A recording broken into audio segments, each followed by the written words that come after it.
ಬೆಳಗಾವಿ ಕರ್ನಾಟಕದ ಅವಿಭಾಜ್ಯ ಅಂಗ. ಬೆಳಗಾವಿ ಎರಡನೇ ರಾಜಧಾನಿ ಅಂತ ಸುಮಾರು ವರ್ಷದ ಹತ್ರ ಹೋರಾಟ ಇದೆ. ಮೊನ್ನೆ 27ನೇ ತಾರೀಕು ನಾಡದ್ರೋಹಿ MESನವರು ನಾವು ರ್ಯಾಲಿ ಮಾಡೋದಿಲ್ಲ ಅಂತ ಹೇಳ್ಕೊಂಡು ಬಂದು ನೂರಾರು ಜನ ಸೇರಿ ಜಿಲ್ಲಾಧಿಕಾರಿ ಕಚೇರಿಗೆ ಮುತ್ತಿಗೆ ಹಾಕಿ ಜಿಲ್ಲಾಧಿಕಾರಿ ಅವರಿಗೆ ಮನವಿಯನ್ನು ಕೂಡ ಕೊಟ್ಟಿದ್ದಾರೆ.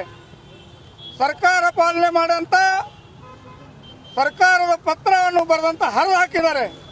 ನಾಡದ್ರೋಹಿ MES ಸಂಘಟನೆ, ಶಿವಸೇನೆ, ಮಹಾರಾಷ್ಟ್ರ ಏಕೀಕರಣ ಸಮಿತಿ, ಕರ್ನಾಟಕ ರಾಜ್ಯ ಸರ್ಕಾರ ಇವ್ರನ್ನ ಗಡೀಪಾರು ಮಾಡುವಂತ ಕರ್ನಾಟಕ ರಕ್ಷಣಾ ವೇದಿಕೆ ಶಿವರಾಮೇಗೌಡ ಬಣ್ಣದಿಂದ ನಿರಂತರವಾಗಿ ಹೋರಾಟ ನಡೀತಾ ಇದೆ. ಇವತ್ತು ಕರ್ನಾಟಕ ರಕ್ಷಣಾ ವೇದಿಕೆ ನೂರಾರು ಕಾರ್ಯಕರ್ತರು ಸೇರ್ಕೊಂಡು ಜಿಲ್ಲಾಧಿಕಾರಿ ಕಚೇರಿಗೆ ಮುತ್ತಿಗೆ ಹಾಕುವಂತ ಹೋರಾಟವನ್ನು ಇಟ್ಕೊಂಡಿದ್ದೇವೆ. ಜಿಲ್ಲಾಧಿಕಾರಿಯವರು ತಮ್ಮ ಭಾಷೆ ಮಾತಾಡಬೇಕಾದ್ರೆ ಹಿಂದಿ ಒಳಗಾಗಲಿ ಮರಾಠಿ ಒಳಗಾಗಲಿ ತಮ್ಮ ಕಚೇರಿ ಒಳಗಡೆ ಮಾತಾಡಬೇಕಾಗಿತ್ತು. ಅವ್ರನ್ನ ಕರ್ಕೊಂಡೋಗಿ ಒಳಗಡೆ ಮಾತಾಡಬೇಕಾಗಿತ್ತು. ಹೊರಗಡೆ ನೂರಾರು ಜನ MESನವ್ರನ್ನು ನಿಂತಿದ್ದಾರೆ. ಅವ್ರನ್ನ ನಿಂದಿರಿಸ್ಕೊಂಡು ಹಿಂದಿ ಒಳಗಡೆ ಅವ್ರನ್ನು ಮಾತಾಡಿಸಿ ಕನ್ನಡಿಗರು ಮತ್ತು ಕನ್ನಡ ಹೋರಾಟಗಾರರನ್ನು MESನವ್ರನ್ನ ತಂದು ನಾನು ನಿಮಗೆ ಒಂದು ಸಭೆಯನ್ನು ಕರೆದು ನಾನು ತಿಳಿಸ್ತೇನಂತ ಅವರಿಗೆ ವಿಶ್ವಾಸ ಕೊಟ್ಟಿದ್ದಾರೆ.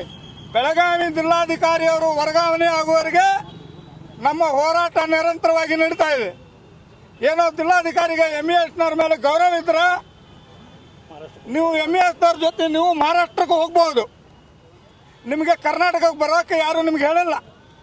ಕರ್ನಾಟಕ ರಾಜ್ಯದಲ್ಲಿ ನಿಮಗೆ ಲಕ್ಷಾಂತರ ರೂಪಾಯಿ ಹಣವನ್ನು ತಗೊಂಡು ಲಕ್ಷಾಂತರ ರೂಪಾಯಿ ಮನೆಗಳು ಕಟ್ಕೊಂಡು ನೀವು ಜಿಲ್ಲಾಧಿಕಾರಿ ಒಂದಾಗಿ ಕನ್ನಡ ಮೊದಲನೇದಾಗಿ ಹೊರಗೆ ಬಂದರೆ ಕಚೇರಿ ಹೊರಗೆ ಬಂದರೆ ಮೊದಲನೇದಾಗಿ ಕನ್ನಡ ಮಾತಾಡಬೇಕು.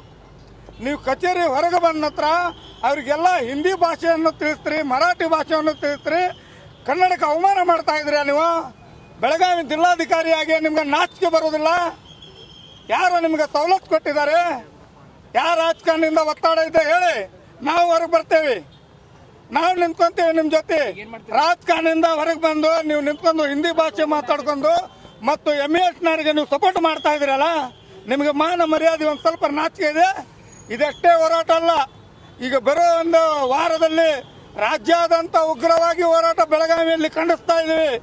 ಬೆಂಗಳೂರಿಂದ ಬಂದ್ ಕರೆಯನ್ನು ಕೊಡ್ತಾರಂತ ವಟಾಳ್ ನಗರ ಸಾಹೇಬ್ರನ್ನು ಮೊನ್ನೆ ಫೋನ್ದಲ್ಲಿ ಮಾತಾಡಿದ್ದಾರೆ. ಏನು ಜಿಲ್ಲಾಧಿಕಾರಿ ಮರಾಠಿಯಲ್ಲಿ ಮಾತಾಡಿದ್ದಾರೆ. ಅವರಿಗೆ ಕರ್ನಾಟಕ ರಾಜ್ಯದಿಂದ ಬೇರೆ ರಾಜ್ಯಕ್ಕೆ ವರ್ಗಾವಣೆ ಮಾಡಬೇಕಂತೇಳಿ ನಾವು ಪತ್ರವನ್ನು ಕೂಡ ಬರೆದಿದ್ದೇವೆ. ಸರಿಲ್ಲ ಅದನ್ನ ಮನವಿ ಪತ್ರವನ್ನು ಕೂಡ ಬರೆದಿದ್ದೇವೆ. ಕರ್ನಾಟಕ ರಾಜ್ಯ ಸರ್ಕಾರ ನಾವು ಕರ್ನಾಟಕ ರಾಜ್ಯ ಸರ್ಕಾರಕ್ಕೆ ಪತ್ರವನ್ನು ಬರೆದಿದ್ದೇವೆ. ನಾವು ಜಿಲ್ಲಾಧಿಕಾರಿ ಅವರಿಗೆ ಕರ್ನಾಟಕ ರಾಜ್ಯದಿಂದ ಬೇರೆ ರಾಜ್ಯಕ್ಕೆ ವರ್ಗಾವಣೆ ಮಾಡಬೇಕಂತೇಳಿ ನಮ್ಮ ಕರ್ನಾಟಕ ರಕ್ಷಣಾ ವೇದಿಕೆಯಿಂದ ಒತ್ತಡ ಇದೆ. ಏನಾದರೂ ಒಂದು ವೇಳೆ ಮಾಡಲಿಲ್ಲ ಅಂದ್ರೂ ಕೂಡ ದೊಡ್ಡ ಮಟ್ಟದಲ್ಲಿ ಬೆಳಗಾವಿ ಬಂದ್ ಕರೆಯನ್ನು ಕೊಟ್ಟು ಹೋರಾಟವನ್ನು ಮಾಡಬೇಕಾಗಿತ್ತು ಅಂತ ನಾನು ಎಚ್ಚರಿಕೆಯನ್ನು ಕೊಡ್ತಾ ಇದ್ದೇನೆ.